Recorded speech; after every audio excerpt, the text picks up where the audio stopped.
Welcome to the Addicted to God podcast.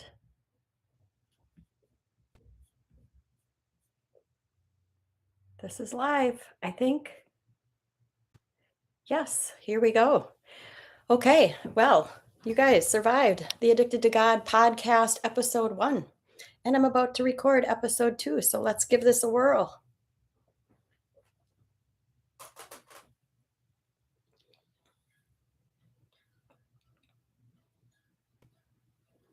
Welcome to the Addicted to God podcast. This is your host, Sarah Schneider, and I am thrilled to have you along this journey with me to discover who God is and why He is the only one and only true healthy relationship. I have some comments I want to make about the first episode that I launched, and that was very nerve wracking to say the least. I've had a lot of things to ponder since that episode launched. First of all, gratitude. Holy cow.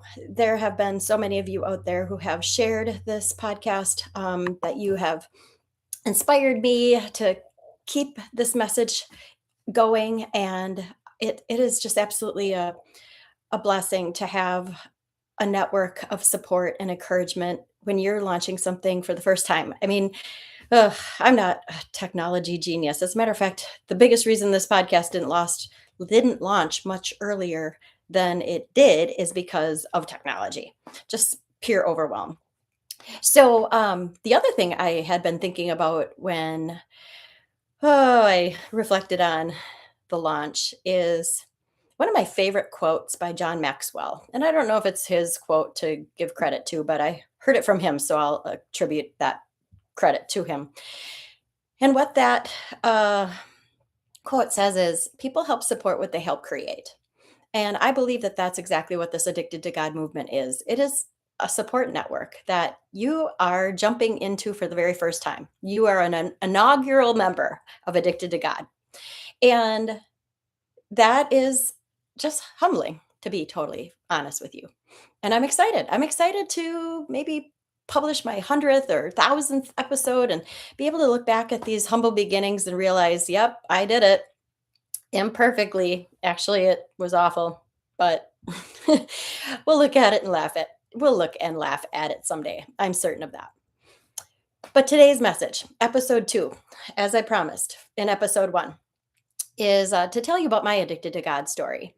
And I think this is going to be a two-part actually, because I want to keep these intro messages very brief because it is just getting started. And I don't think listening to me talk for an extended period of time is going to be valuable. I think I want to get this foundation laid so we can move forward to the interviews I inspire to have, the messages I look forward to bringing to you, and the real life experiences of people who have turned away their earthly addictions and transferred them to a love for the Lord. And that's where I guess the saying goes, the rubber hits the road. But my story. Okay, let me take you back to my upbringing. I grew up in a organized religion. My parents were um, churchgoers. They did all the right things. I will give them the credit.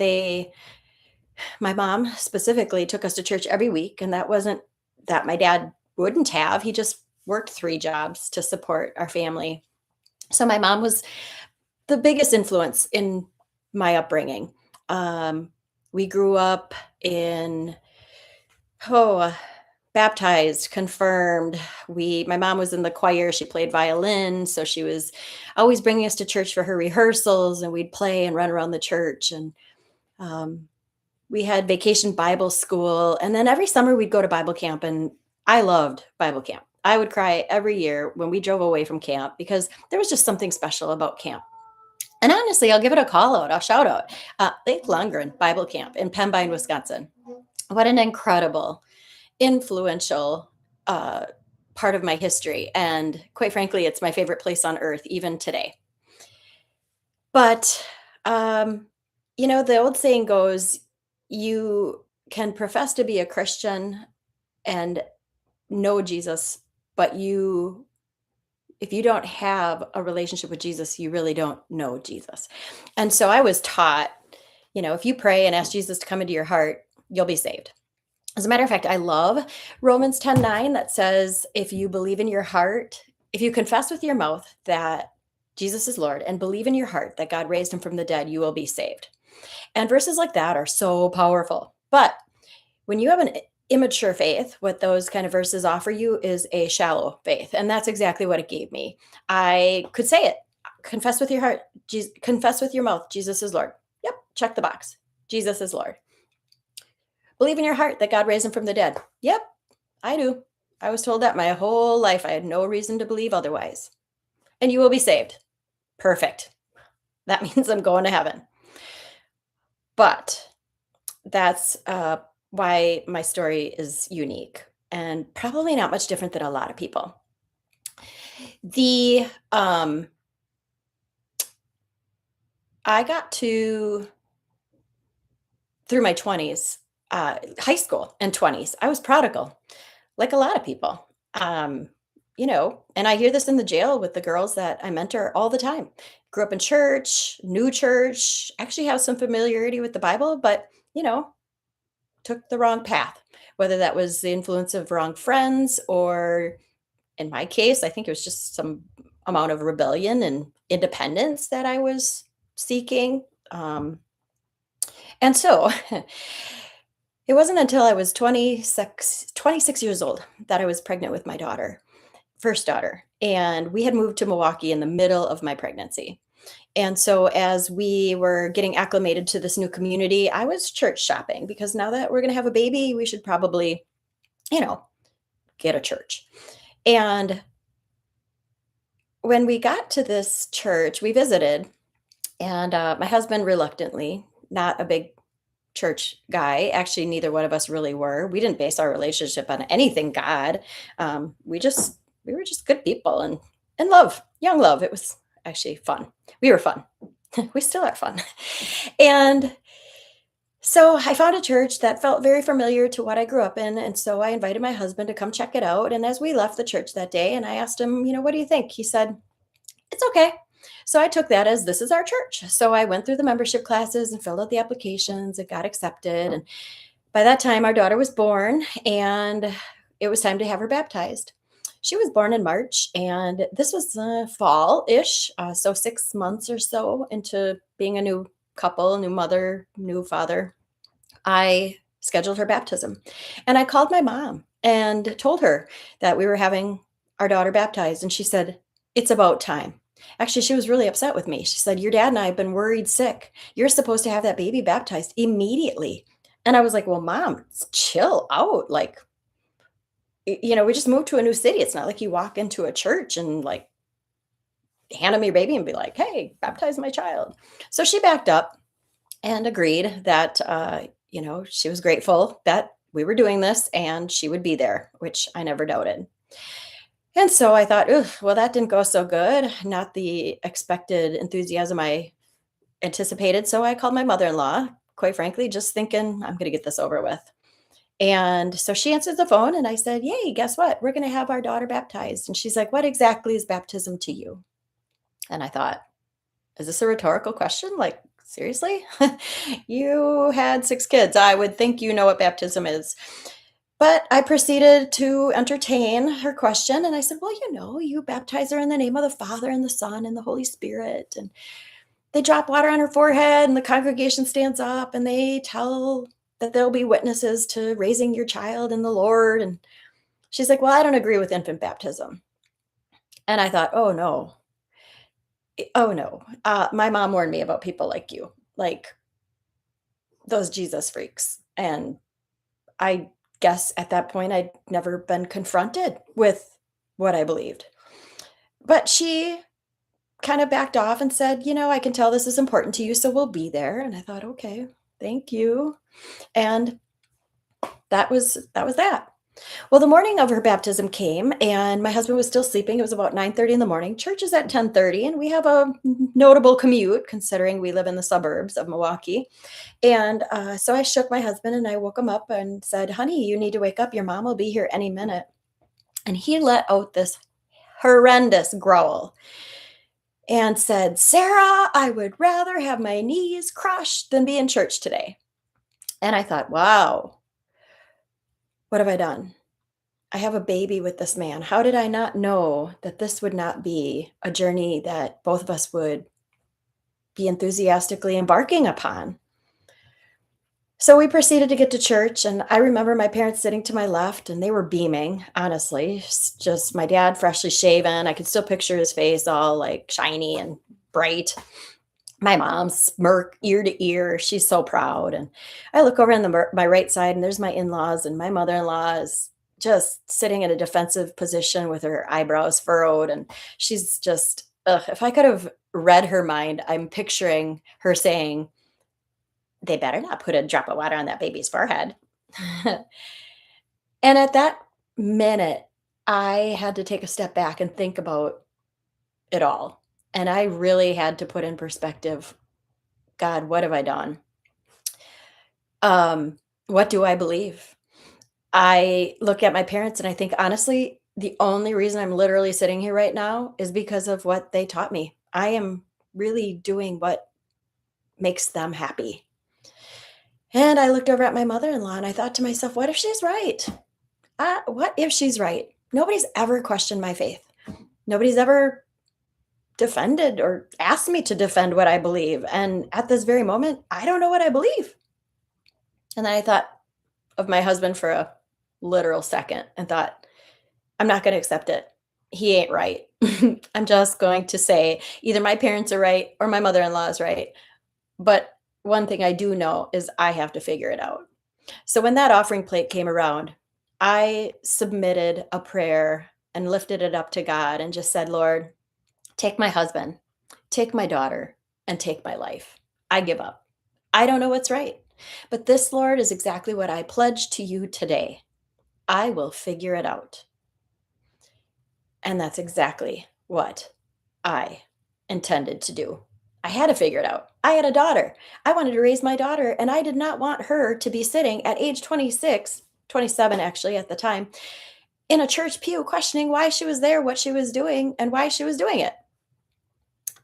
So I joined a mom's group that the church offered, and we met weekly, and it was good. It was a great support system for a new mom. We talked about teething and if our babies were rolling over and sitting up and nursing and if they were weaning onto solid foods or, all the things.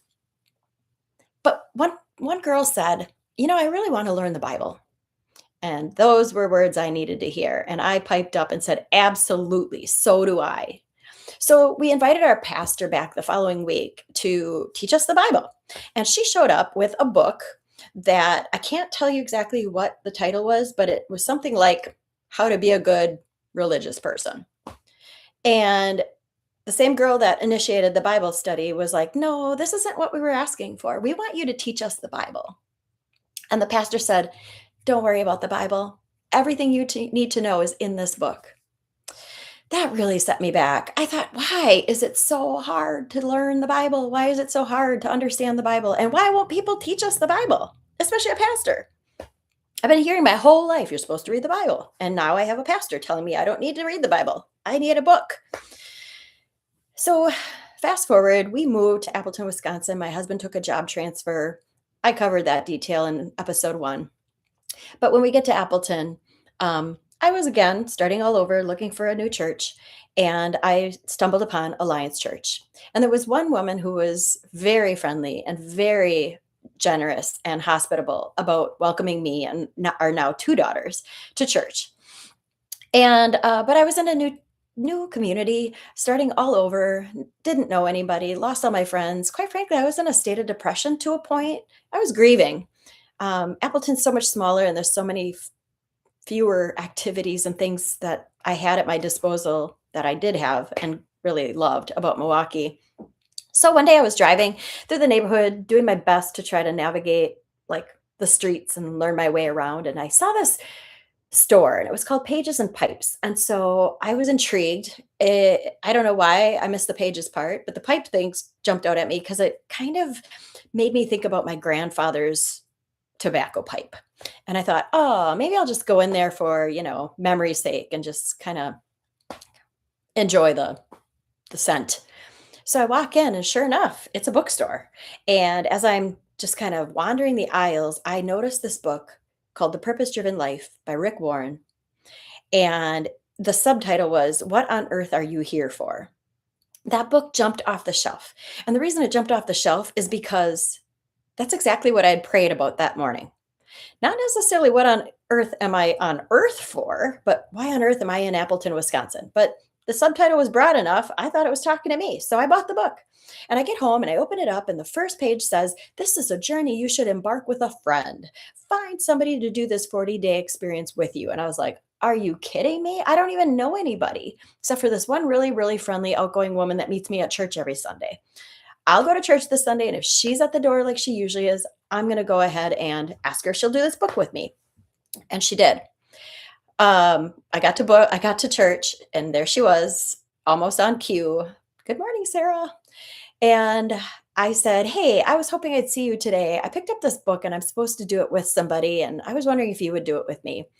And she paused and she said, Well, let me pray about it.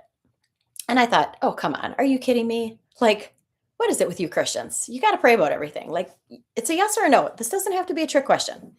So a couple days later, she called me and she goes, I've been praying about this and I guess I'll do it with you. And I'm like, Okay, thank you. So we set up a weekly cadence where we would meet and go through this book together. And wow, she's the first person who could answer all my questions. Questions like, How do you know the Bible is real? What on earth am I here for? What did God create me for? What are my gifts? What are my abilities? What is my identity? Because I felt like I'd lost that becoming a mom because I was so career oriented and driven. And it just by chapter 3, um, I was very convicted. There was a question at the end of that chapter that said, When people look at your life, what do they see as the driving force of your life? I knew right away it was not Jesus Christ. It was not God. That really made me think hard and long about what it means to have an identity, like be a Christian, a true Christ follower. I knew I wasn't. I just knew I wasn't. I was a professing Christian, but I was not a believing Christian. And so I joined a Bible study and I continued to grow and I continued. I would read the Bible, but I read the Bible through Bible studies. I was so new. I just needed a Bible study to point me into different books and explain what verses meant. And I was hungry to learn. It took 5 years, but after pursuing God and searching for Him, I found Him. I was in a Romans Bible study and it just all clicked one day. I remember it like it was yesterday. I got in my car and I was driving home from church, and all of a sudden, it was like the Bible says, the scales fell off my eyes and the veil was lifted. The sky was neon blue. The grass was so green. I've never seen it so green. And the sun was just absolutely radiating. And it was new. Everything was new. I don't even know how to explain it in its true form other than the fact that I just knew I was different. I knew I was changed. Now I can look back and realize that was my born again moment. That was the day I was born again. That it was just not word uh words anymore. It was heart. And one of my mentors said the longest distance to your salvation is from your head to your heart. And I had head knowledge. I had a lot of it, even from growing up, but I did not have that heart connection. And that day I did. So I'm going to stop here and just encourage you to come back for part 2 of this episode. And I am really, again, excited to expand on my journey to loving God with all my heart, mind, soul, and strength. And once again, I love and appreciate your support and for being along this journey with me. Do me a favor, like this podcast, share this podcast, uh, and subscribe to my channel on YouTube. We've got a great relationship coming, not only together, but with the Lord. And it's truly my honor to be a part of it with you. God bless.